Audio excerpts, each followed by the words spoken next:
doing Nikita Koloff here, the Russian Nightmare. And you are listening to the Working Man Podcast. Stay tuned. There's more to come. Working Fans Podcast. Cool. Yep. All right, here we go. Coming down 3, 2.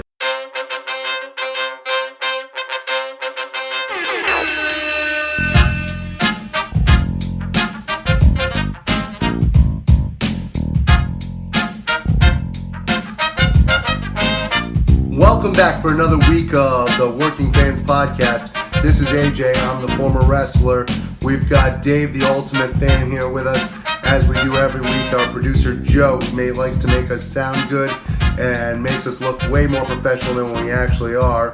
As always, you can find us on Twitter, that's @FansWorking, Facebook, Working Fans Pod. We've got email where you can reach out to us and please contact us to let us know what you think of the podcast and for any ideas that you might have. That's workingfanswrestlingpod@gmail.com.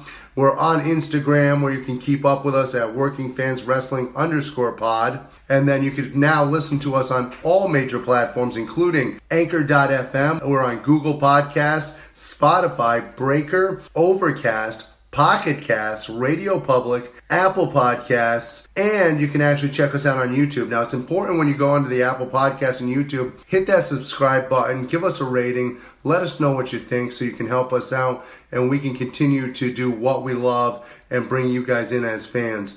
Just fucked up. No, sorry. Fuck it. All right, everybody, it's the Working Fans Podcast with your number one fan, Dave, and producer Joe. Sitting in today, Yeah, AJ's out on assignment. I don't know what he's doing. Getting fucked. I'm recovering from a cold. Might be a little bit out of a cough drop high, so forgive me. There'll be some coughs in this episode. You can get high off cough drops. I don't know. Someone told... no, probably not. Never mind. I'm fine. I think it's just drinking rubbing alcohol. I think you can get fucked up off of drinking too much cough syrup. Oh, yeah, you definitely can. Yeah, okay. All right, we're starting off hot this week, baby.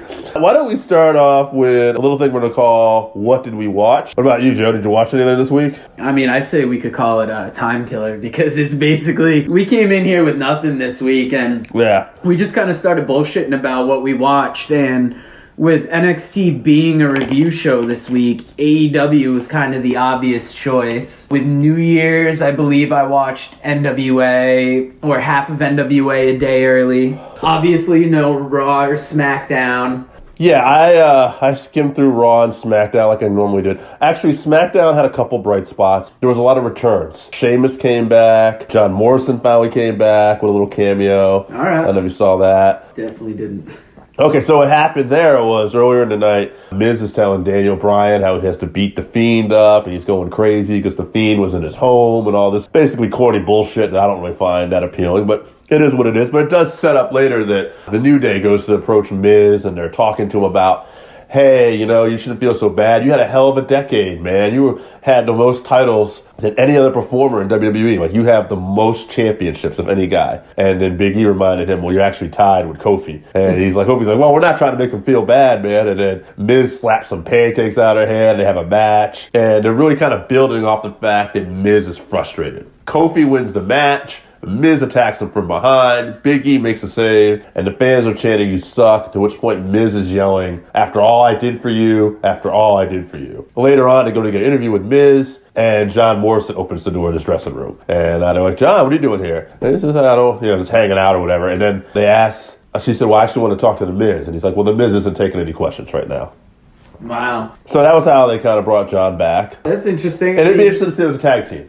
You could do like the Hollywood 2 now that Morrison's gone off, made his own movie, made his name around the world, I would say. Yeah. He's had a really good time outside of WWE, and would you say he was one of the first people to bet on himself? Yeah, you could definitely say that. I think he was the first person to really it wasn't all about the money for him. It was coming to the schedule. No, he gave up a ton of money to even make that movie on his own. Oh, yeah. Like, he wanted to do other projects. He had other passions. And at that time, independent wrestling certainly wasn't as hot. Neither was, like, going to Japan or anything like that. No, he rode that wave. And I don't even think he had to go to Japan to really capitalize on everything. Surprisingly. No, not at all. To see John back at this point of his career with WWE is definitely interesting. Yeah.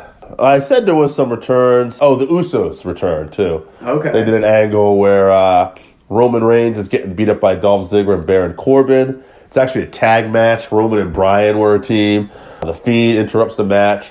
Bryan takes it to the theme, actually gets some offense in, but then eventually gets the mandible claw on him. And while this is going on, the Fiend disappears, the lights go out, and Roman gets jumped by Dolph and Baron. Now it's 2-on-1. They're going to handcuff him. They're going to do the dog food spot again, pour dog food on him, and then the Usos make the save. Okay. So that and Sheamus came out earlier. There was a match set up with, God, I hate this name, Shorty G, and one of the Revival. I want to say it was Dawson. Forgive me, I'm forgetting. Bald or with hair? Hair. That is Dash Wilder. That is Wilder. All right. So they have a match. They go back and forth. Gable gets the win. We'll call him Gable. And then, I feel better with that. Yeah. And then Wilder jumps him. And as they're beating him down, Sheamus comes out. And they make a point that, Sheamus has said that everybody's gotten soft. And the Revival just takes a powder. And they're like, Michael Cole's like, yeah, get out of there. You don't want any Sheamus. Then Sheamus turns around and just bro kicks Chad Gable. Which I thought made sense because I'm like, what is this motherfucker a babyface? Why, Yeah. It was really weird. Like, they even tried to build it like he was coming out to stick up for Gable. Yeah, it's an odd comeback, but I mean, I'll take it. Yeah, I mean, it's something. He's been off the road for a while. He looks good. We'll see where it goes. Now, I didn't really watch enough of NWA to remember anything. New Year's week, a lot of things going on. I did watch AEW. Yeah. Packed episode. I really liked Dealey's Place. What is or it? Dealey's Place. Oh, yeah. The venue. Yeah. Yes, I thought the venue was interesting. It had a real different look to it. I liked it. It kind of reminded me of a little bit of a / Clash of the Champions with the ramp and stuff still. Yeah. But also like that first Nitro with Mall of America. Yeah, it's that weird amphitheater type setup where you'd have the stage. Like, if you live in the Hartford area, you're thinking of the XL Center where there's the stage and then there's the seats that go up and you have the lawn behind it. Daly's Place looks similar to that. And with the placement of the ring, it's almost like next to where the stage would be, so you get like a straight out ramp. A lot of good matches, I thought they packed it. The only thing that fell short for me was the responding to the offer to join the Inner Circle a week later. Right. But I mean, not enough wrestling stretches it out week to week to week to where that's refreshing, but I also might not have built it up so big for this week. Well, it's interesting to me. First off, one more thing about Daly's Place. I like the fact that we have venues that don't look the same every week. If you can get something that sticks out to me, I mean, again, talk about NWA Power just for a second. That's one of the great things is that studio, right? Yeah, that studio offers, it gives it a feel. Right. The second thing, I would agree. I thought that the Inner Circle thing or the offer to Mox was a bit of a miss. You could tell the fans weren't too happy they weren't getting a respond in their hometown. I want to point out one thing I liked. It was a little weird to me, but I also liked part of it. Arn Anderson coming out as Cody's manager. That was different. They had announced it during the week. I was wondering how it would be. Yes. I mean, I'm happy to see Arn in an on-screen role. Yes, I'm happy to see Arn on screen. I don't understand the need for I don't see the need for Arn Anderson to accompany Cody Rhodes, who's on fire with this company, one of the big stars, and to come out in a babyface capacity to take on the smaller, spunky Darby Allin. Yeah. It almost made it kind of heel-like, but we know Cody's not a heel. So that was a little weird to me. I didn't necessarily wasn't a fan of that pairing, but what I did like was when Iron came off as like the coach. When he's talking to Cody, Iron makes it a point to cover his mouth. That's something different. That's something you see in an NFL football game or something like that. Yeah. I like that. And then at the end, Iron's showing Cody to get the knees up, and Cody gets the knees up, and he's showing the value, and he's coming across different. So that was something, again, much like the venue, something different. A lot of times I'm a fan of something different. Yeah, especially when everything looks so much the same, and that's more the knock on, I think, Raw and SmackDown nowadays. Sure. That, you got to have something to stand out, something. You don't want to compete with what's there. You want to make your own mark. Sure, and I would say that AEW, I think they're under a little more scrutiny, I feel, than like an NWA. Oh, absolutely. absolutely. I mean, NWA is definitely, as much as I like NWA, they're rehashing some stuff too. Rehashing, and they're kind of in a getting their product together, not necessarily growing it yet. Right. And I'm fine with it because they're putting out something good, putting out something different, but I think to some degree you're limiting yourself by staying just in the studio. Like, even for pay-per-views, why not go to a small venue? AEW's doing it. Right. College gyms, college campuses seem to be the best place for that NXT, or where NXT used to be. Sure. That the smaller capacity venues. It's definitely something worth looking into just to give it a different feel and a different look at times. We'll have to see how many pay-per-views NWA is doing. I think it's a little weird. We already got one in January coming up again. Hard times. I'm looking forward to it. Yeah, I am too. But I hope they space them out a little more. Yeah, it was a little weird. Because the last one was Into the Fire, and that was early December. Now you're having one just about a month away. Right. I don't want this to be a monthly thing is what I'm really just getting at. Yeah, we'll have to see how they go. They haven't been out for very long. It's like with AEW, you see where they land. Some decisions may seem odd for where pay-per-views are planned, but when you're not doing one every month, it's a different schedule you're on. Now, other things I noticed I saw this week, I'm in the process of watching MLW. One thing I enjoyed was the beginning of it, that Filthy Tom basically comes out with a second. They don't announce who he is. I'm not aware of who the guy was. He wants to face one of the greatest Von Erichs. And it's not Marshall or Ross. And doing this interview where he says that, we don't even know who Marshall and Ross are. Are they imposters? And he said a couple Hawaiian hillbillies. And basically he wants to wrestle the greatest Von Erich. And he said, right now I'm going to take on straight from the loins of the greatest Von Erich there ever was, Lance Von Erich. He said, Rip Von Erich. And basically this guy's coming out doing a claw, trying to discus punch, and it's all laughable stuff. But for those who don't know, Lance Von Erich was the imposter Von Erich. Fritz tried to pass off. I was going to say the imposter Von Erich, or just trying to continue that legacy one more time with... Right. And if you're not... if you're listening to this podcast, I figure you'd be familiar with that, but once Fritz got to the end of his sons, he didn't want to quit having Von Erichs in there, it seems, so they brought in somebody who... If he hadn't been in that territory, he had been in a neighboring territory under a different name. Right. And it was almost when the Von Erichs jumped the shark almost, and you're bringing in somebody trying to pass him off as part of the family. Which everybody doesn't work in sitcoms. It's not going to work in wrestling. And that territory, too, everybody knew the Von Erichs.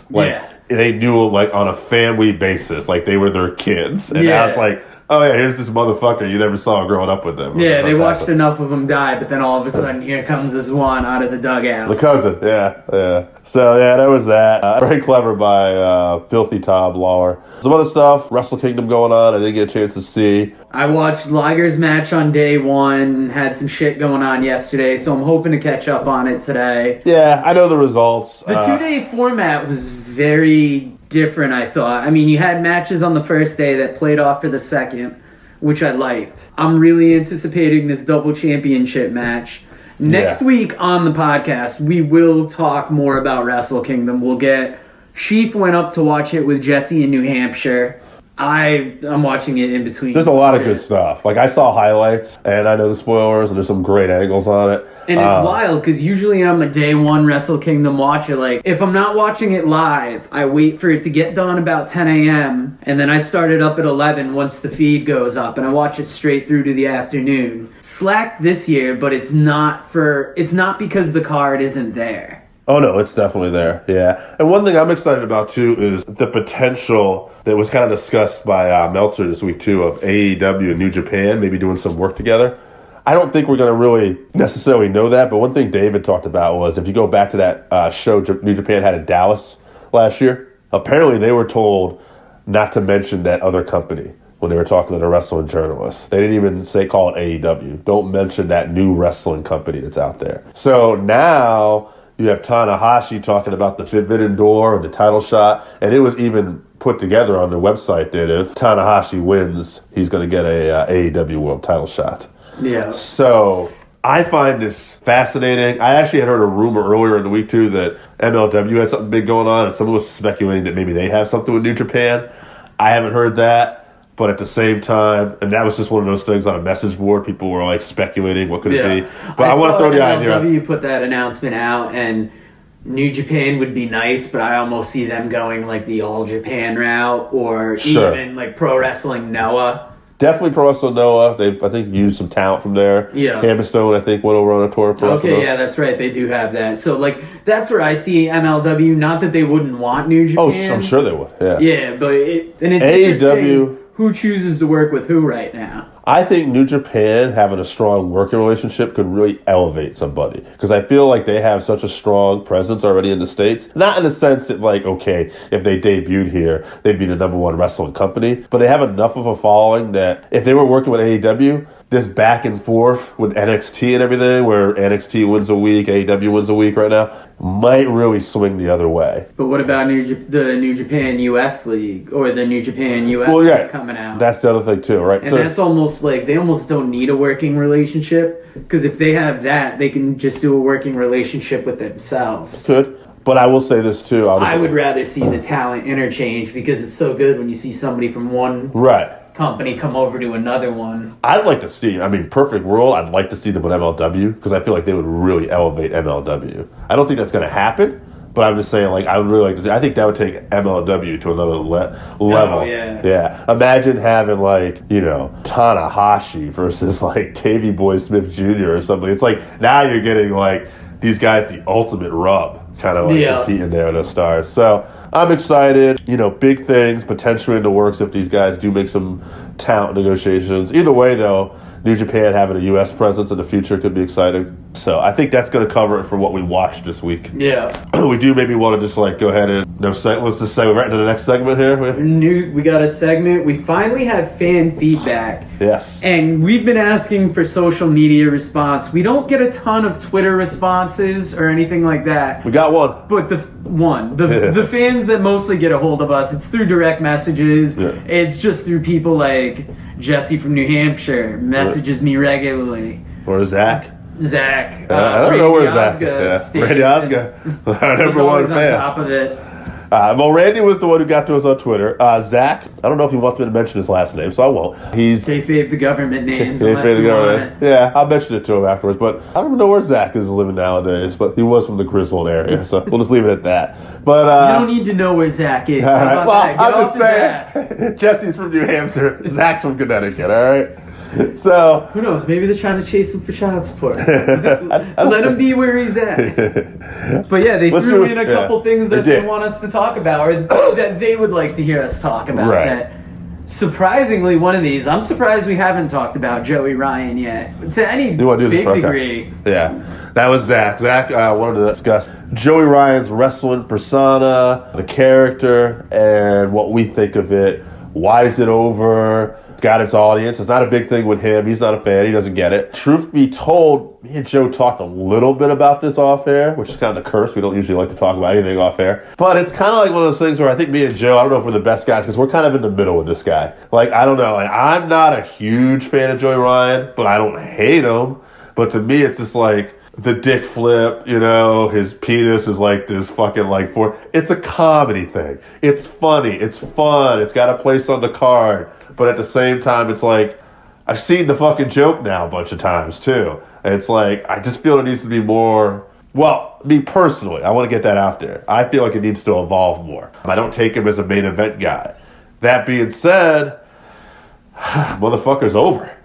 He's over. I mean, he's been in the business a long time. When you're doing something like us, I mean, we're trying to craft our place in the podcasting land.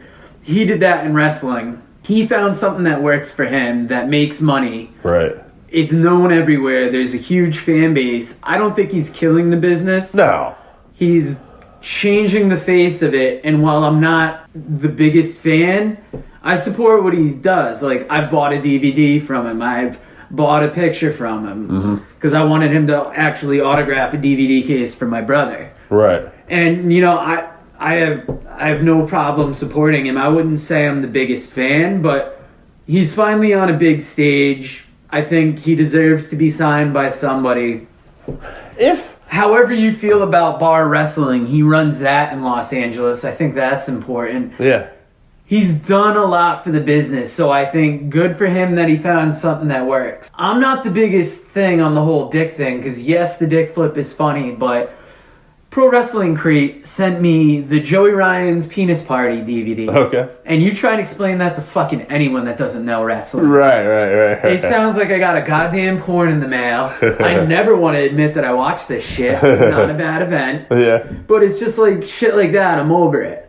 I also watched Colt Cabana kiss his penis the other day I saw on that, a fucking clip. And I was just like, that I'm good. Yeah. Right, you know, right. it just...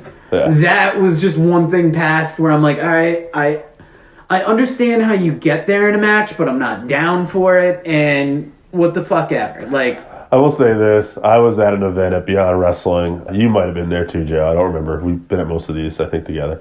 Is this the time Anthony Green put a condom on his hand to grab Joey Ryan's dick? No, I didn't see that. That's something worth checking out, maybe. But there was... If you say so. Yeah. Some of the shit I was just at, I wouldn't push it. So, there was this thing, though, where I forget who Joey was wrestling, but they were yelling to touch his dick. And, yeah, there's a lot of that. There's a lot of that, right. But there was one person who yelled, who must have been a 10-year-old boy, 12-year-old boy, and he just yells, touch his dick! And he goes, I would! And you just see Joey Ryan had to fucking, hold a laugh and he had to stop what he was doing. He was not ready to have his match at that point when a fucking... I don't think anybody was ready for that. No. This little kid's gonna grab Joey Ryan's dick, and I think we should all be worried. So, I don't think it's killing the business. I think if you can get over and you can make money, good on you. That being said... I don't think it's long term. Yeah, it's not for me, but I'm not going to say it's not a good thing because I don't understand it. 100%, yeah, 100%. Going from that, we're going to go into what Randy wanted us to talk about. Sure. Lesbian angle to end the Raw wedding. Wait, what Randy specifically asked was the lesbian angle the right way to end the Raw wedding angle? Was it the right way? Well... Personally, I wouldn't have had the angle at all, so I don't know if I'm the right guy to ask. Yeah, I mean, it's a pretty shit angle, so however you end it is fine. Yeah, it got high ratings, though. It was the highest rated segment. I've heard that. But I'll bring up a point. I wouldn't have expected the lesbian angle. Here's the thing. I will say this, too. I want to, real quick on the ratings, shout out to a guy named Steve that works for Frito. He had mentioned that... Frito, he says some shit. He does, and he said that just because the rating got a high segment... doesn't necessarily mean that it's good for long terms. It could be people tuning in for a train wreck. People saw this coming. Either way, I mean, they got a high rating in the last segment of the show. Yeah. Usually third hour is where numbers dip, so... Sure. Say what you will, it's accomplishing the goals that they want. So I watched the Raw wedding I angle. guess I would say it's the right way to end it, even though I don't care about the angle. The ending, I could give two fucks, but... sounded like it worked out. I watched it. I made it a point to watch it because there was so much talk about it. I wanted to see it. And how do you feel about that? This is what I came up with. A lot the same other people did. The minister wasn't too bad. He was kind of funny. He was on his game. He was really the only hit. He was really the only hit for me. Lana was all over the place. I guess Paul and Heyman and Vince McMahon are a fan of hers now, but I don't see it. Bobby has always been kind of quiet, not really a good mic guy. He's been quiet in WWE. He had mic time and Impact where I thought he was good. I mean, I wouldn't say he was crazy on the mic, but I feel like they've taken all feeling of that away from him. Yeah. You don't really need Lashley to be a mic guy. You need Lashley to be a fucking crusher. Right. At the end of the day, though, Liv comes out, gets a good reaction kind of thing. People are wondering what's going on. I think it almost robbed her of a return. Yeah. The return could have been better, but instead she's somebody's ex-lesbian lover. Now, where does that sound familiar, Dave? It's a shitty way to end the segment. I just don't know. Yeah, it's the thing. It's a Raw segment. How are you going to end it? The thing about it is the fight that ended up happening went long and it was awkward and it wasn't like there were two good workers. So that's one other thing. Rusev got a huge pop, by the way, at the end of it. I'll just throw that out there, too. For whatever reason. Yeah, they're fucking with his relationship. I hope he can get a pop. He's about to get divorce papers if the shit goes like as how these segments usually go. Yeah, like shoot divorce papers. Yeah, and it's crazy that this has happened enough times in wrestling that relationships go down a bad road when they're in this situation. Right. But I mean, I guess at the same time you're trying to get on TV, so whatever angle works gets you there. Yeah. But it was an angle. It was an angle. Like, I'm glad we addressed it. It was trash. Yeah, we're ready to move on. Hey, anytime the fans want us to talk about something, you know how to get a hold of us. We'll talk about it. I just feel bad that the Raw wedding I was probably less invested in. Like, I've seen Joey Ryan over the years. I have a certain level of respect for what he does. I mean, Raw's gonna let me down. Like, there's no way around it really anymore. You'll get a good match or two every now and then. Yes, I will say that. There was some good matches on that show this week. Like, we didn't address that on what we watched, but there was some good matches. Andrade looked good this week. But I'm blanking out. There's so much wrestling on here. I'm blanking out. Plus, it's that weird space where we're at the end of last year, the beginning of this year, the last real holiday week. I wouldn't say we're back on our regular watching schedule because like TV was interrupted, NXT had that. Award show. I would give it a couple weeks. It'll be easier to get back in that flow when we're not in the holidays anymore. I mean, we had a good talk. You guys had a good talk last week about what you wanted to see in 2020. Well, I would say on that note, we answered our fans. All right, guys and gals, I'm back again. It's AJ, and I'm here to talk this week about one thing, two things, three things. Hell, I don't know how many things. It doesn't frickin' matter, does it? It's all a work. Of course it'll work. What are you, fucking Mark? It's all a work. Now, let's get to the first thing at hand. They came to me last week. They said to me, producer Joe and my co-host Dave, they said, AJ, you can't do that. You can't be that mean. You can't talk about stuff about New Year's like that. You can't talk to our fans that way. You're going to upset them. You're going to hurt their feelings. They're not going to come back. I said, bullshit. I said, it's bullshit. I said, they're going to come back. I said, the only ones who might not come back is those snowflake, liver-lilied little bitches who you don't really want as fans anyways. So if you're listening to this and you were offended last week, you might want to turn down your radio just a little bit, because we're coming right at you. Let's start off with the biggest piece of shit of the week. My biggest piece of shit of the week is very simple. It's Vince McMahon. You know why Vince McMahon's my biggest piece of shit of the week? Because he fed us on Raw the stupidest angle ever. He brought us Lana and frickin' Bobby Lashley's wedding. Now, we've watched all the weddings of the past. We've seen the Macho Man and Liz. Oh, yeah!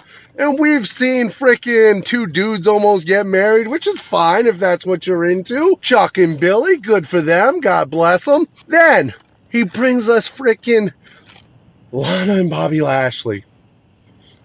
Why does Vince McMahon hate us? I assume he hates us to feed us this horseshit over and over again. And you know what's even worse? Is how much you people hate yourselves. Because it was the highest rated segment of Raw. So how much do you morons out there hate yourselves to tune in and frickin' watch this crap? You know what I did? I fast forwarded until I saw Liv Morgan. And then I'm like, oh God, yes, Liv Morgan, please save us. And you know what he did? He turned it into a lesbian angle. It's not even a real lesbian angle. I don't buy it. I don't think Liv Morgan's even a lesbian, which makes it even worse. Because quite frankly, there's nothing wrong with being a lesbian, but there is something wrong with being a fake lesbian. Vince McMahon is notorious for being racist, for putting people in horrible gimmicks like Tony Atlas. He took frickin' the Black Superman and turned him into fucking goddamn Samba Simba and dressed him up like he was from Africa. Or what he thinks people from Africa look like. What is wrong with this man? I know he's out of touch. If you don't believe he's out of touch, take a look at what NXT's doing and AEW's doing compared to Raw and SmackDown. Raw has Vince McMahon's fingerprints all over it with these stupid angles compared to NXT, which actually is wrestling. when we tune into frickin' Raw, we know it's going to be sports entertainment. And by sports entertainment, I mean a soap opera that just sucks badass. Not even good ass, badass. Then we actually tune in and we watch something like NXT, which is wrestling in its purest form, and we see what it could be and what it can be. So for that, biggest asshole of the week this week, congratulations, Vince McMahon. You're it! Alright, up next, let's hit something else that's very near and dear to my heart. We're going to talk about David Weiss and the Flat Earthers. I told you we're going to talk about conspiracies. This moron thinks that the planet is flat. He goes on Chris Jericho this week. He says, oh my God, Chris, I don't know how people can not think it's flat. We're having these big conferences now. We're getting thousands of people to them. That doesn't prove anything, David. All that proves to me is that there are thousands of people that are stupid. You think that we live in a snow globe, a flat land, where there's a fucking edge, and I know you don't think we can fall off the edge, because you think we just hit like a fucking wall eventually. Here's the problem with it, David. People have actually left from California, Los Angeles, have gone west and hit Japan. They've also flown east and hit Japan. Where's the wall, David? Where's the fucking wall? You stupid, arrogant prick.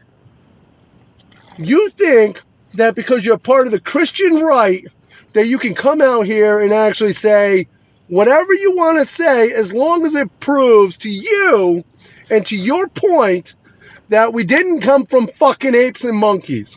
You don't want to believe that that's possible. You think that God just snapped his fingers, blinked his eyes like a genie, and here we are. I'm not knocking people's beliefs, folks. If you want to believe in that kind of stuff, then that's what you got a right to. And I'm not even saying that I don't believe in God, because I do believe in God. I believe there's something out there. However, in order to believe the earth is flat, you have to believe everything else is a work. And you know what? Yeah, a lot of it is. But we're going to talk more about that next week, because next week I'm going after the moon landing. And I'm going to go after the fact that I think that might be a work. However, until then, this guy, David Weiss, moron of the week. So now we got asshole of the week, David Weiss, moron of the week. He also believes everybody's out to get him. He thinks it's a giant conspiracy that because he believes in the flat earth, that Google's out to get him, Apple's out to get him. They're all in it together. It's a big conspiracy. God forbid that anybody else believes different than him. Otherwise, they're out to get him. You know what that sounds like to me? Schizophrenia. A little bit of paranoia, maybe. Are you hearing voices, David? Are you hearing this voice, David? Because if you're hearing this voice, you're hearing it. You're a moron. All right, up next, let's talk about something else here. Something that's been bothering me. We bombed Iran. So you got all these snowflakes that are coming out and crying. And oh my God, we shouldn't have shot the second in command. How dare we shoot the second in command? Oh my goodness. Now they're going to get upset and they're going to come and attack us. Let me give you a little history lesson here, snowflakes. We have spent our whole lives as a nation, starting from the Boston Tea Party, doing what we want to do because we think it's right. Not because we sit there and worry about the consequences. When they dressed up as frickin' Indians, and yes, I said Indians, not Native Americans. Indians, because that's what they called them back then. And yeah, I know, political correctness, they are Native Americans. But are they, or are they from frickin' Asia? Show me that they didn't come over the land bridge from Asia. However, when we dressed up and we went onto that first boat, we spilt the tea into the harbor. We didn't worry about the consequences. We did what we had to do to prove a point. Did they come back and they stopped us? Hell yeah, they came back and tried to stop us. So you know what we did? We beat the shit out of them. We fought them in a war until they couldn't take it anymore. And then we had our own country. That's how it works in America, folks. They came back in the War of 1812. They wanted a little bit more of us. So you know what we did? We burned down Toronto. Did you even know we did that? Everybody thinks that the burning of frickin' Washington, D.C. was just something that the British came over and did. That was actually a response to something, folks. We went up and we actually burned down Toronto, which was their closest capital of Canada at the time. We burnt to the freaking ground, and then they came to Washington, D.C. as an actual response to Toronto. And you know why they had to do that? Because we didn't think about the consequences. They were making it so we couldn't get our goods in off the coast of America. So we had to do something to prove a point that they didn't own us. So we went up and attacked them. That's what we do. Let's go to Pearl Harbor. You know what happened in Pearl Harbor, folks? The Japanese bombed us. You know what happened when the Japanese bombed us? We dropped 2 bombs on them. Except for we didn't just do it from a frickin' planes with little bombs. We dropped the 2 big ones on them. You know how well it went for them after that? Not very well. We're America. We fight for what we believe is right. We don't frickin' sit there and let our soldiers get attacked by a frickin' Iranian general second in control and not respond to it. If you have a problem with that, hell, let me know. Send it in on Twitter. Send it in on email. Send it in on frickin' whatever you want. You got a carrier pigeon at home? I'm sure you do, probably right next to the gerbil in your ass. So send it in to me, let me know, and we'll argue it next week. I want responses. By the way, Randy Osga, thank you for asking us about what we thought of that angle. And for Joe and Dave, if you're not happy with this, guys, I got 2 words for you. See you next week. Ladies and gentlemen, this is the Working Fans Podcast with Dave and AJ, and we got a special guest today, one of the NWA National Wrestling Alliance greats, guy I grew up on. I know AJ did as well. AJ is a huge mark and fan for this guy, by the way. Former United States champion, Nikita Koloff. Nikita, thank you for joining us, sir. Great to be with you guys. Happy New Year. Happy New Decade. Yeah, absolutely, man. You also, sir. Yeah, as Dave was mentioning about me marking out a little bit, I actually worked for a little while. I worked for 10 years, and I'm 6'3" and about 280 pounds.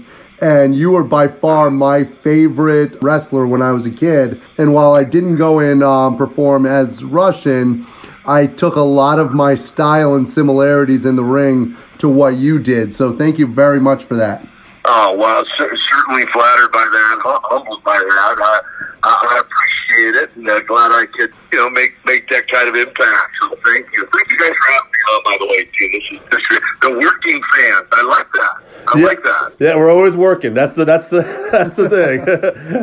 And working by me jobs, not trying to work the people. I hear you. Working to make a living. In wrestling, we do have that double meaning. Right, exactly. So anyway, that's good. So yeah, I wanted to ask you kind of a 2-part. I know you're originally from Minnesota, so I wanted to ask you about breaking into business, and also what is the deal with Minnesota? When I look you guys up, it's like Rick Rude, Road Warrior Hawk, Nikita Koloff, Barry Darso. Yeah, what's going on? It's in the water. It's a high content of iron in the water. It's all iron heads.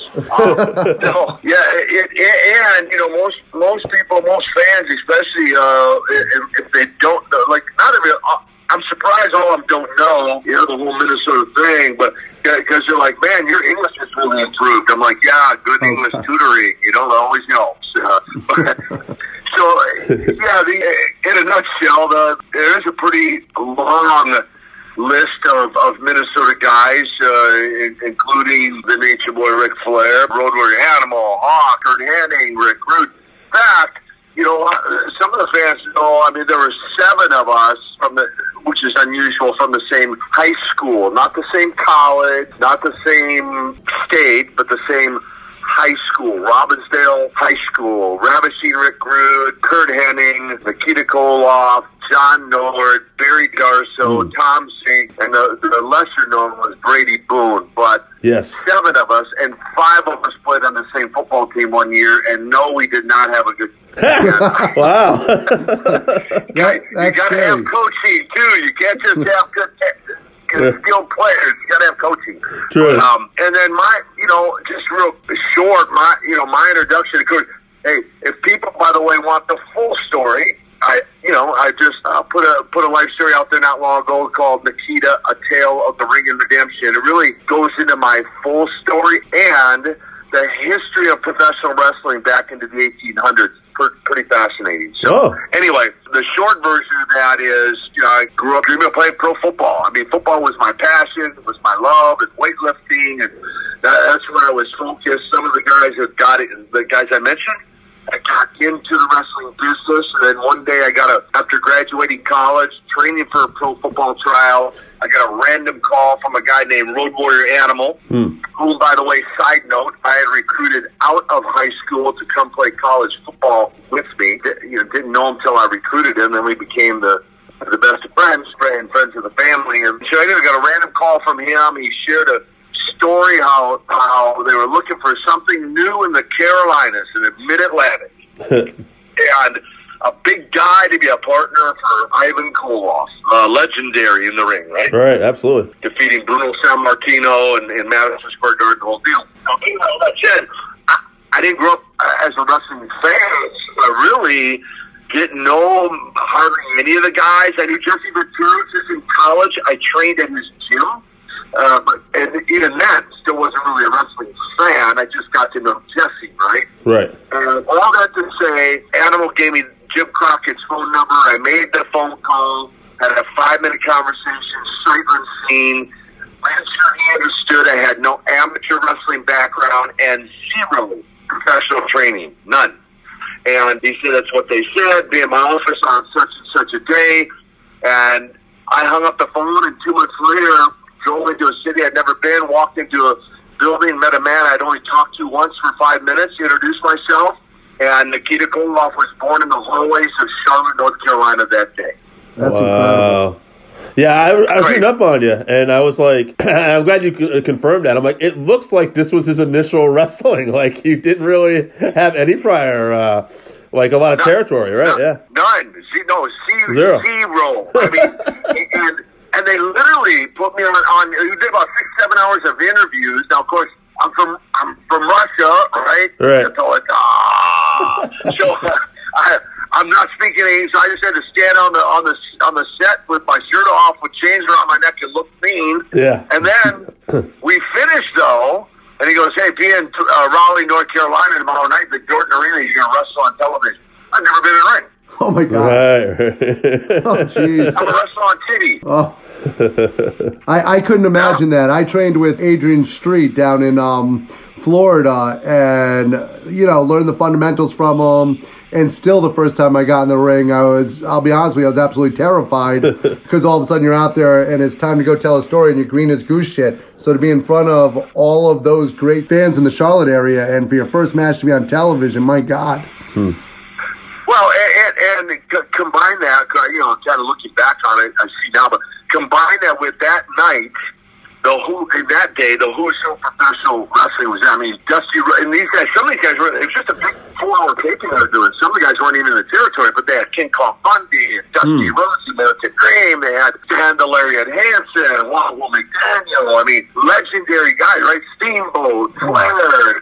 I didn't know any of them. That's incredible. and 11 seconds later, I step into the ring, and 11 seconds later, have my first win in professional wrestling. That was my debut to professional wrestling action. And of course, the old cliche goes, the rest is history. So. I still get into it on debates because we speak of that 11 seconds. My debate that I always get into people is people will talk about the best clotheslines in wrestling. And of course, they mention Hansen and they mention a lot of different wrestlers. But to me, that Russian sickle by far blows away the other clotheslines. Well, it intentional for it to be a slightly different. Knowing there were guys who did that prior to me, to my career, and the idea of it came from the Russian flag with the sickle on the flag kind of cocked, right? The shape of the sickle on the Russian flag. And so I thought, I'll cock my arm like that, I hit a pose, and so they'll know it's coming, and lay it in with some intensity, which I told every guy, I go, as long as you keep your chin up, I think you'll be okay. No, seriously, I just say, keep your chin up, you'll be okay.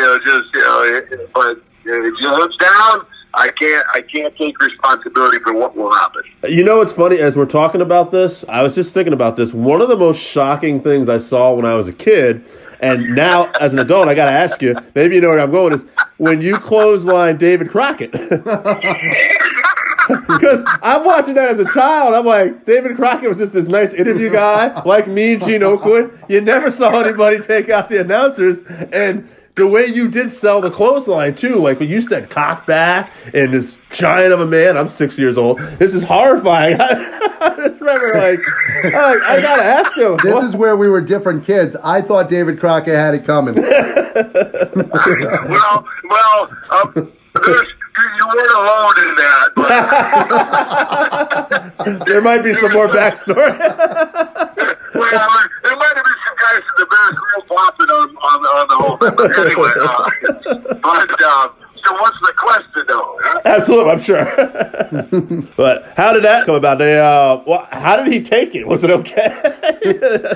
Well, truthfully, he didn't really have a choice. He was going down. And in my mind, I thought, it's television. Right. Gotta look good.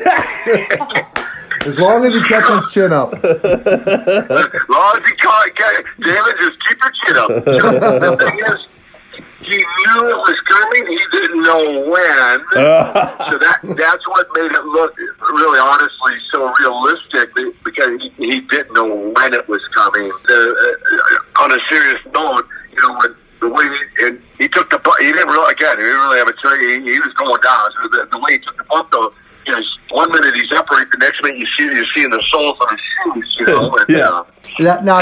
Now that actually set up one of my favorite series of matches. That set up, I believe, the summer where you went head to head at a lot of the Great American Bashes with Ric Flair, and those matches were just absolutely incredible. Yeah, I appreciate it, and again, for being such a rookie in the business, hats off to the Nature Boy. I mean, I've said it once, I'll say it 100,000 times. He can make a broomstick look good. He was just that good.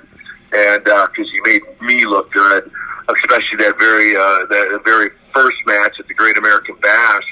But yeah, that was part of the plan, was because they were good friends and set that up, to get him to agree to sign a contract and for the heavyweight title, and that did lead to a lot of really good matches that we had across the territory, and certainly, to his credit, because I was still learning, still limited on what I could do, but Rick, being the master that he was, made those matches what they were. Now, I wonder, given the time period, too, something we were talking about, you hear it was a different era.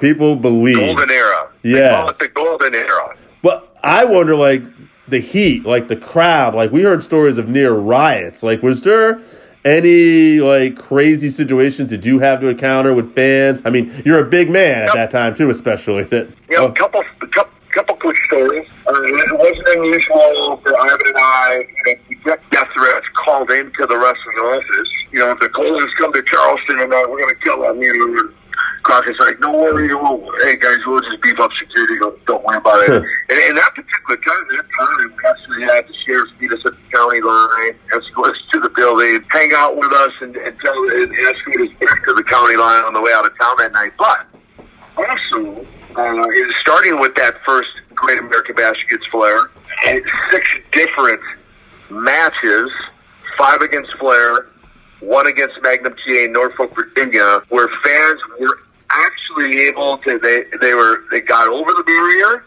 they got in the ring and tried to come after me. So I was for sure loved to be hated. They loved to hate me back then. As a side note, to all the fans listening to this, if you for some reason think that it's a good idea to jump in the ring, especially with somebody the size of a Nikita Koloff, please stay in your seat for your own safety. Enjoy the show, but don't be a part of it. I mean, we love you. We love. It's dangerous for everybody because you don't know what you're expecting at the other end too. You have to do what you have to do. You don't know what this guy's coming in the ring to do. You don't. In fact, now it's changed some, but back in the day, Ole Anderson. Ole has a big scar across kind of his chest, stomach from a fan back in I want to say the 70s. That he's leaving the ring and pulls a knife out of his pocket, and cut him, and he's got a scar there. There's different things. I mean, the match against Magnum, I saw the guy coming in. It looked like he had something in his ear. I don't know, but now he's in the ring. I got to protect myself. I'm going to protect myself, right? Sure. One thing, it's funny, we're talking about this. We have questions prepared, but then sometimes things will enter our head. And like one thing I'm thinking about years later, I don't even know if AJ, we've been friends for like 25 years. And we were watching some old Crockett footage. And this was probably back maybe 10, 15 years ago we're watching this. I remember seeing this. I didn't think of it as a kid. But you know what to look for and you know what you think.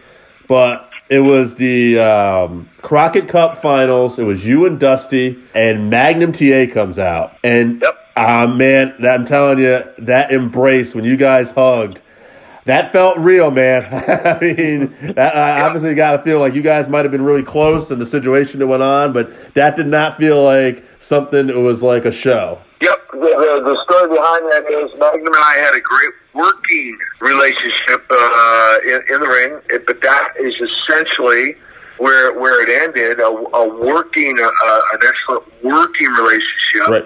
When I came back from the tour in Japan, and I was in Philadelphia when Jimmy Crockett and Dusty informed me of the accident. I mean, I thought, we were joking about working earlier. I thought they were working me, like, yeah, right, whatever. Yeah, he had an accident, broke his neck, right. Once they did, all that to say, immediately when I got to Charlotte, went to the hospital to visit him, because obviously we were nemesis in the ring, right? And pretty kayfabe in those days. So I went to the hospital, visited him, and that began a lifelong friendship. So from working relationship to friendship, my heart just really went out to him.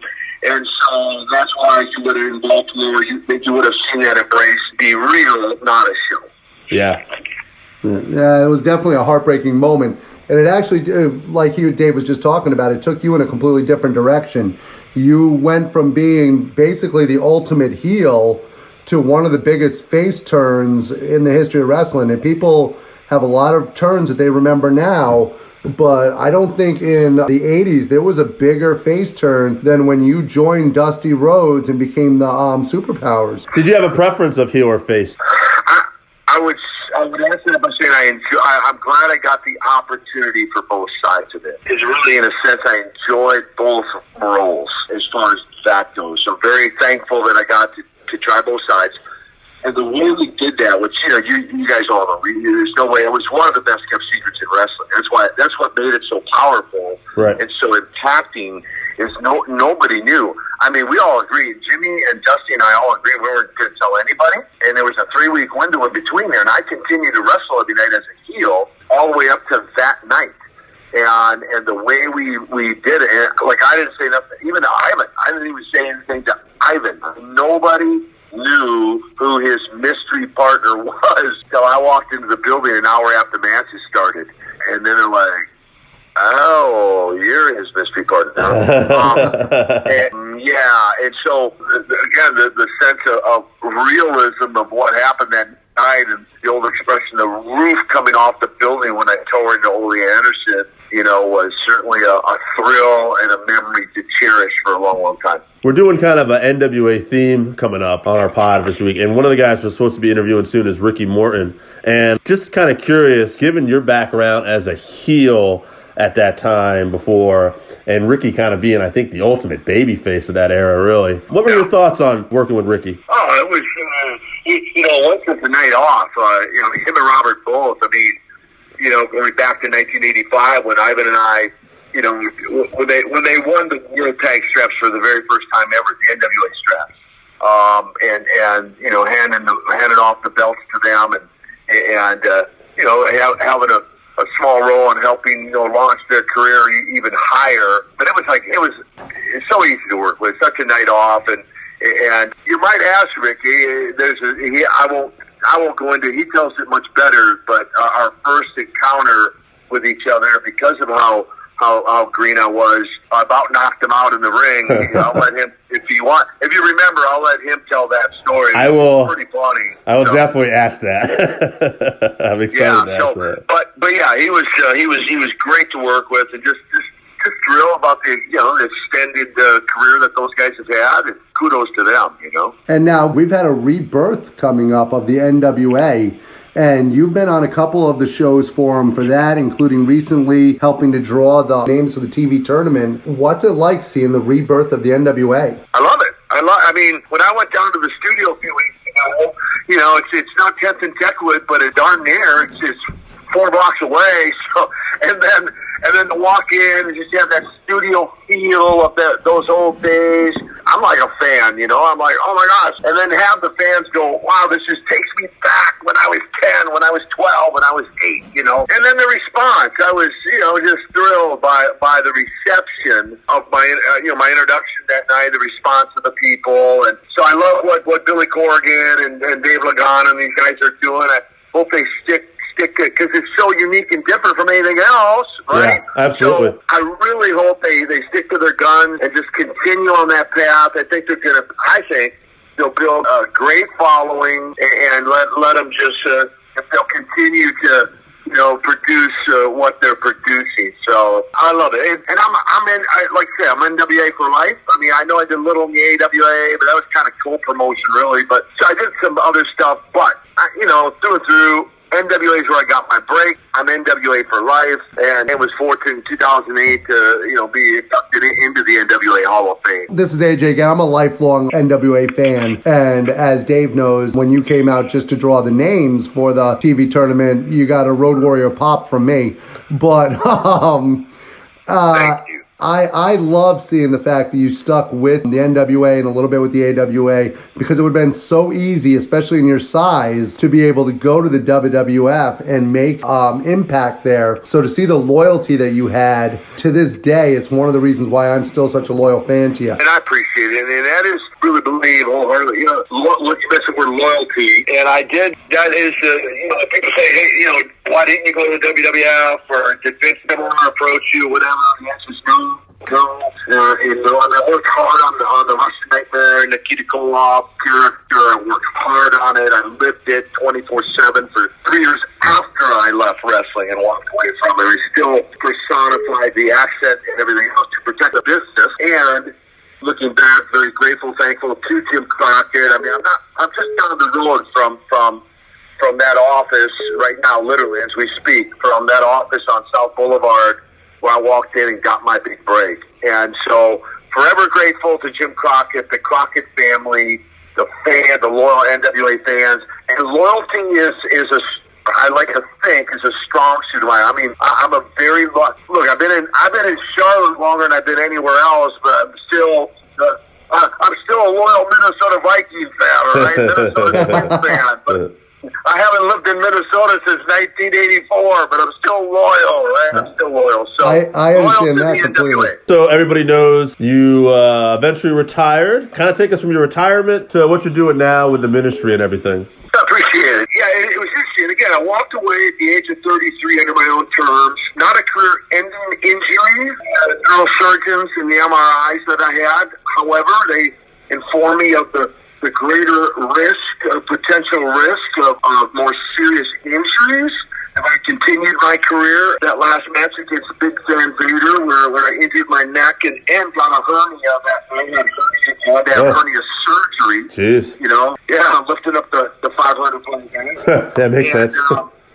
And so I just, and when I broke in, I told Ivan and Don right from day one, I'm like, hey guys, I'll be out of active wrestling, in the ring. By the time I'm 35, like, Trudeau's like, Don Stroll's like, I go, all right, let's just stop talking about it. I'll just show you, I guess. So I'm 33, getting ready to turn 34, and I just, by the time I rehab the surgery and my neck, and I'm like, why go back for like 6 months? Because I'm walking away at 35 anyway. So I just say, you know what? I'm done. Hanging it up. I'm done. So I walked away under my own terms. Now, I'm certain of the future at that point, though, right? So I've had this wrestling career. I did open up some health clubs, which was okay, but I'm like, I'm not going to do that the rest of my life. And then 11 months later, the short version is 11 months later, I found myself in a church in Concord, North Carolina. I didn't grow up in church. I didn't grow up around religion or God. I mean, I believed in God. I just didn't know And it was on that day, 17 October 1993, that I had a genuine, real encounter with Jesus at an altar, and it changed my whole life. I went from what I feel was poverty as a kid to successful in wrestling to becoming fulfilled. And then from there, from that decision, I was discipled for a handful of years and went out and got my hands dirty building some churches in foreign nations, foreign countries, and Bible schools and stuff. And then the Lord just began opening doors. And since that time, fast forward to right now, I've now ministered in preaching in approximately 1,200 plus or minus churches. I just visited my 29th country. Wrestling is a real draw and a platform, even for the ministry that God's now called me to.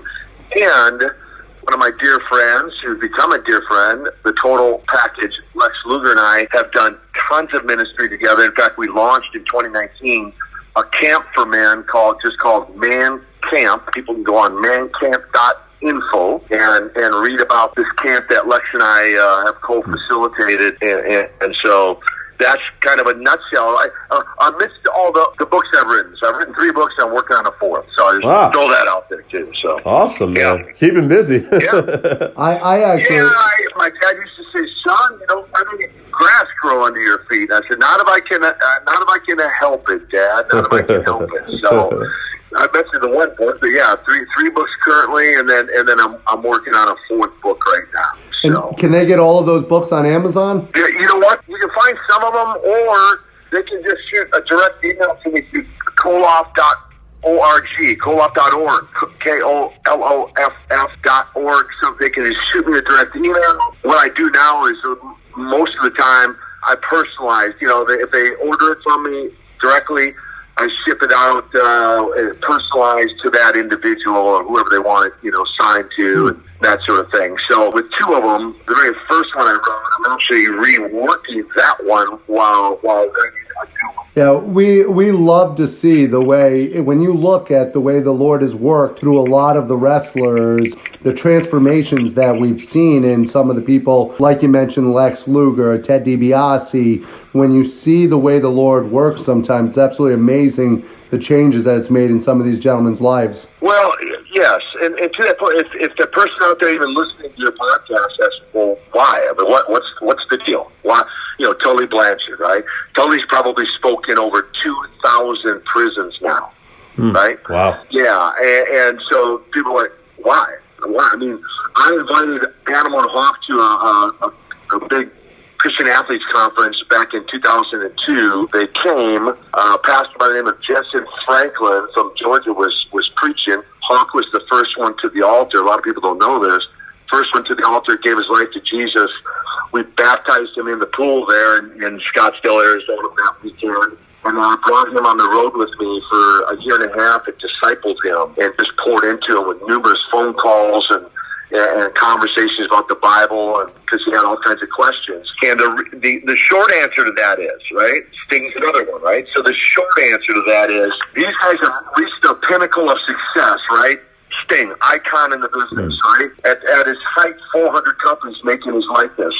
But behind the scenes, Lex, Ted DiBiase, their life is a shambles, falling apart. Now, you wouldn't know that as a fan watching them on television, but their life, and so they're successful, but again, like myself, unfulfilled. They're like, is this all there is to life's journey? As Lex likes to say, all the baubles and trinkets and all that don't add up at the end of the day when you still feel empty inside. And so what these guys realized was, no matter how successful I've become, I'm still unfulfilled and still empty. And what they found and what I found was the only thing that has filled that emptiness or that void was a personal relationship with Jesus, which is why you see a number of these guys make that decision. Well, that's awesome. Nikita, you've been really great to give us some time today. Is there anything else you want to talk about or promote before you go? You know what? You guys have been great. And I just say, to all the fans out there, a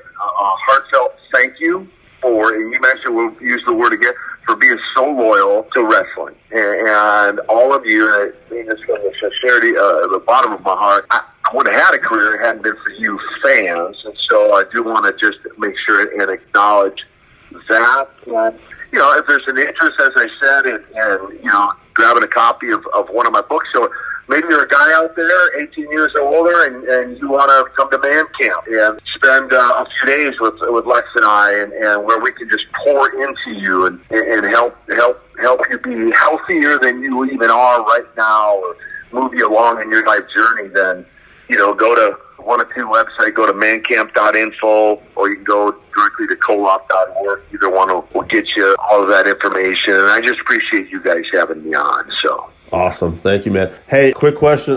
If you could do us one solid, if you can't, it's no big deal. We were wondering if you could do us an audio drop, just basically something like, this is the Working Fans Podcast, or this is Nikita Koloff, you're listening to the Working Fans Podcast. Yeah, Okay. Absolutely. All right, whenever you're ready.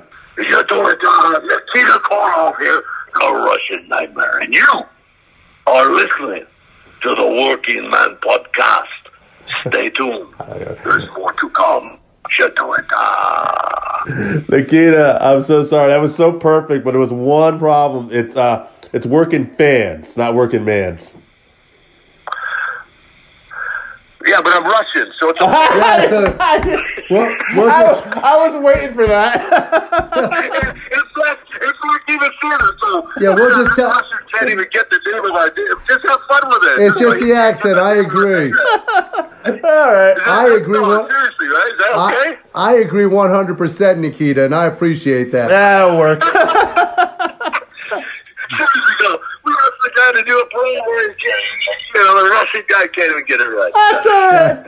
You know what? It's staying. That's the one. Staying. Thank you very much. Normally Nikita. we would correct it, but that's the best answer I've heard ever. It's staying. Guys, you're awesome. I'm serious. I really appreciate the opportunity, and let's stay in touch. Absolutely. Absolutely, and God bless, Nikita. God bless. God bless you guys. Bye-bye.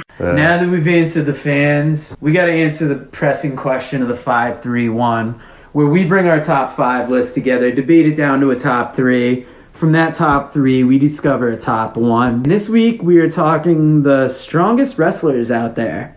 And who brought us this list? This was actually kind of something we worked on together, me and AJ. Okay. We do have... This week's list is strongest wrestlers, Yeah. and we got some guest lists coming in. We're going to start with Randy, our number 1 fan. He put Mark Henry, Yep. John Cena, Scott Steiner, Bill Goldberg, and the British Bulldog. It's a strong list. Who else we got for a Very guest? good list. AJ, he wrote in this week because he's not here live in studio, and he put Scott Norton, Brock Lesnar, John Cena, Tony Atlas, surprising, and Cesaro. Tony Atlas is a great name from the past. I didn't even think about Tony, but Tony actually was known for press slamming Hulk Hogan. Like, extended the arms and press slammed him. That's a feat. Now, Sheaf yes. had Brock Lesnar, Scott Norton, Scott Steiner, Cesaro, and Ken Patera. Ken Patera, another great name. I love the older names popping up. Yeah, old weightlifter, known for doing strongman things. Actually, there was a segment on TV where I think there was a truck that was like, you know, they had started, and Ken was pushing it back with his knees up against the wall. So Ken is like up against the wall, and he's pushing back a moving vehicle. Wow. Yeah, very strong guy. I don't know if the segment was work, but Patera's got weightlifting records. We got Jesse from New Hampshire, solid on the list that he always sends us. He put Cesaro, Scott Norton, Mark Henry, Andre the Giant, and Vader. That's a very good list. You know, pound for pound is something I was saying too with this too. So Pound for pound. I find with these lists, we always put out a topic. yeah. And then the way that different people read it, you almost get different answers. But I always say, like, there's no wrong answer Right. as long as you can defend it. Right. Now, my list, since me and Dave don't know each other's list, Yeah. I'll go first, man. Sure. I got Mark Henry. I got John Cena. I got Cesaro. Yeah. I went Dr. Death Steve Williams for a little bit of an old school feel. Sure. And to bring it into the modern day, Harry Smith. It's a good list. It's a good list. Solid list. we're all over the place. But Dave, where does your list fall this week? Mark Henry makes my list as well. How do you not include the world's strongest man? By the way, side note about Mark Henry, Mark was kind of this wrestler who never really made it for the most part for a while in his career. Kind of a comedy act. They'd put different things in him. And then he started the Hall of Pain gimmick. And I went to a period in my life when I got older where I generally wasn't into characters anymore. I was only into technical wrestling. Mark Henry's Hall of Pain gimmick was so good. He got me back into like promos and intensity. Because like it wasn't like Mark was putting on classics, but when Mark would fucking pick up the Big Show, walk around with him, power slam him through a table, and then say, "That's what I do." You know, like, I'm sold. I bought in. It's real. Love that. One guy who hasn't made anybody else's list, but I thought about it. Braun Strowman. Legit tough guy. Legit strongman competition. And I think is actually stronger than what he's shown a lot of times. Like, I think he could probably do more. I don't think he's playing that character. Unless it's cartoonish and he's tipping over 18-wheeler trucks, which we don't really believe. Yeah, I think they heard him. They've been building up that giant thing. I think they've played into the strongman thing with the tipping over the car in a cartoonish way, but I mean, that's the WWE. Right. So at least they're putting over that smack. I mean, he's superplexed the Big Show. And I know Big Show probably had to help with that, but we're at a stage in his career where Big Show ain't moving around as well either. That's true. So it's, that's something to think about. They broke the ring. That was probably kayfabe, but he still had to muscle that big bastard up. Cesaro. When you take into pound-for-pound consideration, too, here's the guy who's not as big as a lot of the other guys on our list. He's not a small guy, but he's not as big as some of these other guys we're mentioning. But, boy, we're talking about a guy who could take Great Khali and swing him around in a giant swing. Super impressive. Somebody that Cena trains with, too. Yeah, I believe it, yeah. Cena, she didn't make my list, but he was definitely a guy. Him, Scott Steiner, and the British Bulldog were all guys I debated putting on my list. Yeah. All of them super strong. Bill Goldberg was a guy I ended up putting on my list out of that group because Bill, again, a lot of these guys, it's like, what did I see them do to the Giant? What did I see them do to the Big Show? Like, if I see you taking the Big Show and you're giving him an F5, or you're giving him a superplex, or you're picking up the Big Show with a power slam, super impressive. One thing I'll never forget was I was watching Monday Night Raw one time, and I saw Big Show pick up Mark Henry for a power slam, but it was the way he did it. He literally picked Mark Henry up and just tossed him.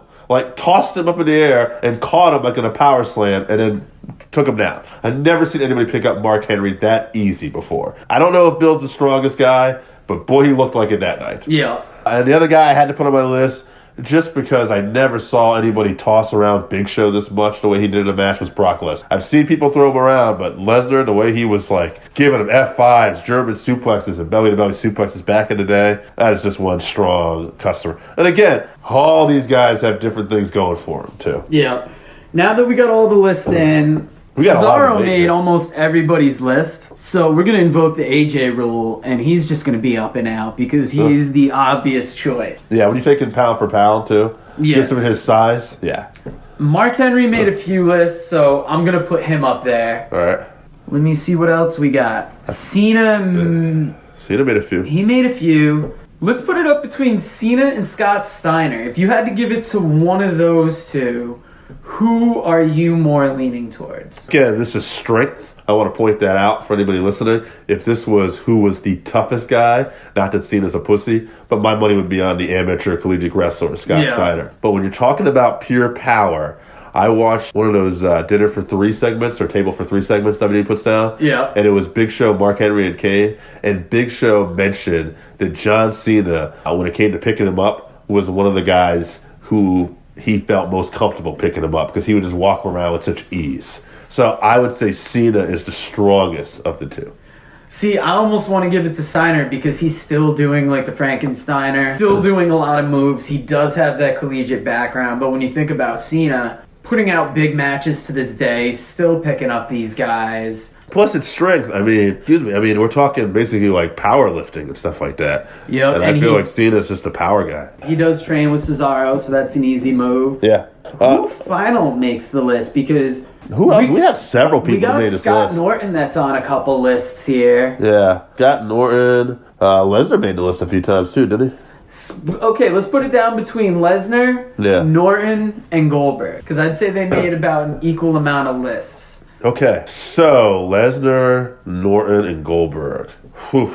Again, if this was just who's the toughest guy, my money would be on Brock Lesnar, all right, the former UFC heavyweight champion. Yeah. Boy, we're talking about just who can lift the most weight there and throw people around. That's a tough one, man, because you're talking about an NFL player. You're talking about a guy who was a legitimate arm wrestling champion and thick as fuck. I would have to give it to Scott Norton in this, because if you're matching up Norton, Goldberg, and Lesnar, to me it almost seems like a 1-2 tie between Lesnar and Norton. And then Goldberg is a close number 3, but he's definitely... I wouldn't put him on that same level. And I think Norton just inches out Lesnar. He spent more time in Japan. I think if Lesnar had stayed with New Japan longer and got more of that style in, you could make a case for him in this. But to me, it's Scott Norton. You know what? At the end of the day, I think they're all pretty much the same. So if you feel Norton, I'll go with Norton to move him on, because to me, I'm not strong as anything. So because I'm picking one person over another, I'm not an expert. I've just been watching these guys, and to me, Scott Norton brings a little something different that Brock Lesnar does that I like. Right. So we got Scott Norton. We're down to our top 3, and that's Scott Norton, John Cena, Mark Henry. Oh, yeah. And it's weird that we just made such a case for Norton to go past Lesnar, but to me, I feel like he's the first one to come off this list. Yeah, especially when you consider the pound for pound, too. Cena isn't as big as Norton, but I think he could toss around just as much weight. Yes. So let's eliminate Norton. Yeah, and it really comes down to Cena and Henry, and this is tough because Mark Henry's been branded the world's strongest man. I believe he's got the gold medals, right? He does not have the gold medals. Or he has some kind of medal. He has some gold medals. He didn't medal in the Olympics. I want to clarify that. He qualified for the Olympics. Yeah, he qualified for the Olympics. And then he had a back injury in there, and he was eliminated early because of his back injury. I could be wrong about that, but there is some story behind that. But Mark has a ton of, world lifting power records and Pan Am game medals. And Mark also, even as recently as in the last few years, made a comeback and won the world's strongest man competition. So there's a story behind that too, where basically before the Hall of Fame gimmick I was talking about, he told Vince that he wanted to go do this world's strongest man gimmick, and he wanted to compete because there were people saying that Mark was all show in the strongman competition, that Mark was basically a phony and he couldn't actually hang. So Mark wanted to go prove them wrong because it was important to him. And Vince told Mark that that's fine, I'll let you do this, but you better win, because there's no room for the second strongest man in my company. And, maybe that lit a fire into Mark Henry's ass, but Mark won. So at the end of the day, to me, man, you can argue who's the most successful wrestler, but when it comes to the strongest man in the biz, that's Mark Henry. Yeah, I'm gonna give it to Mark Henry too, because Cena might be up there with the amount of weight they can lift and what they can do. Yeah. But when you go to the levels that Mark Henry has, and that story you just told, going back, and affirming yourself, proving it, I think there's only one choice. That's what we do. There's only one choice. So that's Mark Henry, baby. Mark Henry is coming off this week as the strongest wrestler. We want to thank Randy for his list, AJ for getting in his list, Sheaf as always, and Jesse from New Hampshire. And next week, we'll be talking Wrestle Kingdom. We've got a big Ricky Morton interview, which I'm very excited about. Sorry if we're letting the cat out of the bag now. But guys, thanks for joining us again, and we'll talk to you again next week. Have a good one. Because that's what we do. All right, so that wraps us up for this week. Thank you again for listening to the Working Fans Podcast. So as always, you can find us on Twitter at FansWorking. Our Facebook page is Working Fans Wrestling Pod. We have email where you can reach out to us and let us know what you think also. That's workingfanswrestlingpod@gmail.com. Follow us on Instagram, workingfanswrestling_pod. And then as always, please continue to listen to us on Anchor.fm, Google Podcasts, Spotify, Breaker, Overcast, Pocket Cast, Radio Public, all your major platforms. If you're following us on Apple Podcasts, which we are also on now, and YouTube, please make sure you subscribe and give us a 5-star rating. It helps us bring you these podcasts where we get to talk to you and talk with you every week.